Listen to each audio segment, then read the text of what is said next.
Right, picture this. A dimly lit pub, smoky air thick with unspoken tension. In the corner, a woman, let's call her Sarah, locks eyes with a bloke across the room. He's got that bad boy aura, leather jacket, smoldering gaze, air of quiet danger. Now Sarah, she's a smart cookie, a successful lawyer no less. But there's something about this bloke, something that pulls her in like a moth to a flickering flame. Fast forward a few months and Sarah's friends are staging an intervention. Turns out Mr. Leather Jacket is about as charming as a rabid badger. He's controlling, manipulative, the whole 9 yards. Sarah's friends are baffled. What does she see in this bloke? It's a question as old as time itself. Why are some women drawn to men who are, let's be honest, right bleeding terrors? It's a complex issue, this, with no easy answers. But over the next few sections, we're going to delve into the dark psychology behind this attraction, exploring the societal pressures, personal insecurities, and deep-seated psychological triggers that can lead a woman down a path paved with red flags. Buckle up, because this is going to be a bumpy ride. One theory, and it's a bit of a bleak one, suggests that our early childhood experiences can set the stage for our adult relationships. If a woman grew up with an emotionally unavailable or even abusive father figure, she might unconsciously seek out partners who mirror that dynamic. Take my mate's sister Jane. Grew up with a dad who was about as emotionally available as a brick wall.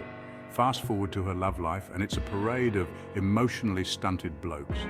Each one more emotionally unavailable than the last, like she was collecting them. Now Jane would swear blind she wanted a nice, stable bloke.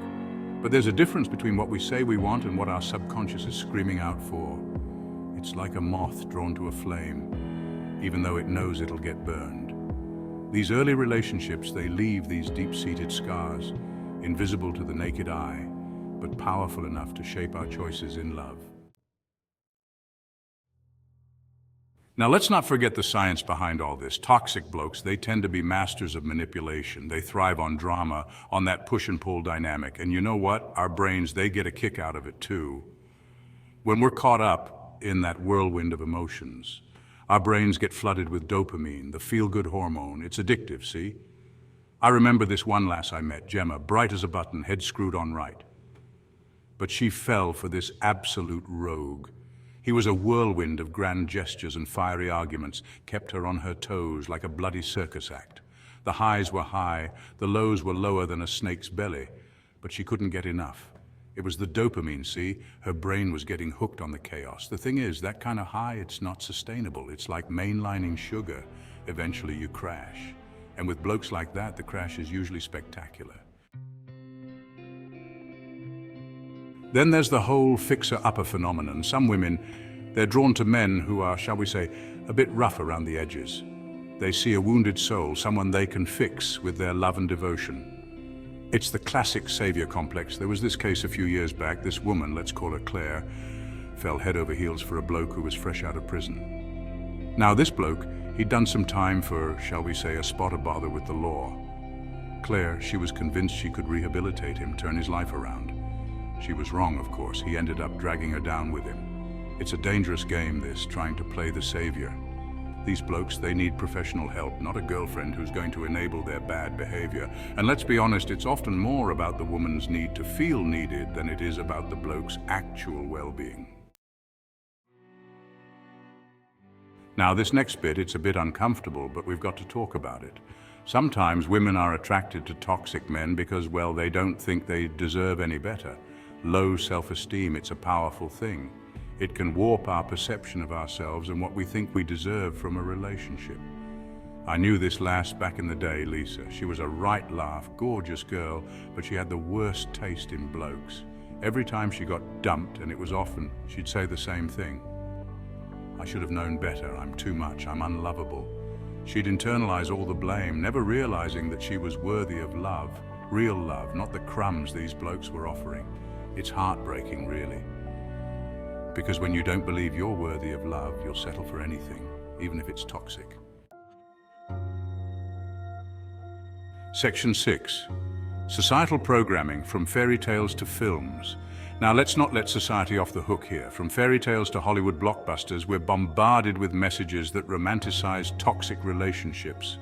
The brooding bad boy who sweeps the innocent maiden off her feet, the jealous lover who's just passionate. It's all a load of bollocks.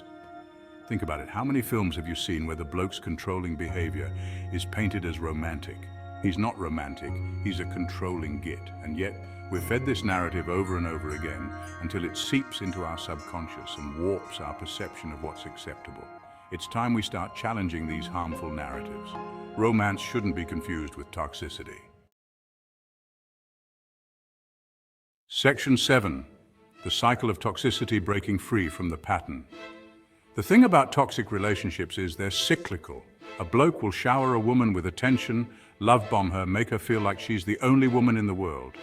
Then bang, the mask slips and the controlling behavior starts. But then comes the honeymoon phase again, apologies, promises to change, more love bombing, and the cycle continues. I've seen it time and time again. It's like these blokes, they have a playbook and they stick to it religiously. And the women, they get trapped in this cycle of hope and despair, always believing that this time, it'll be different. Breaking free from this cycle, it's not easy. It takes strength, self-awareness, and a bloody good support system. Section 8, recognizing red flags, heed the warning signs. Now, I'm not saying all blokes are bad uns. There are good ones out there, lads, who'll treat you right. But it's important to be able to spot the red flags early on before you're in too deep. Does he get jealous easily? Does he try to control who you see and what you do? Does he make you feel bad about yourself? These are all massive red flags. Don't ignore them. Trust your gut. If something feels off, it probably is. Remember, you deserve to be with someone who respects you, who values you, who makes you feel good about yourself. Don't settle for anything less. Section 9. The path to healthy love, rewriting the narrative. So there you have it. The dark psychology of why some women are drawn to toxic men. It's a complex issue with no easy answers, but by understanding the psychological underpinnings, the societal pressures, and the personal insecurities that contribute to this dynamic, we can start to challenge these harmful patterns and create healthier, more fulfilling relationships. It's about breaking free from the cycle of toxicity, recognizing our own worth, and demanding respect from our partners. It's about rewriting the narrative, both for ourselves and for future generations. Because everyone, regardless of gender, deserves to experience love that is healthy, supportive, and empowering. And that's something worth fighting for.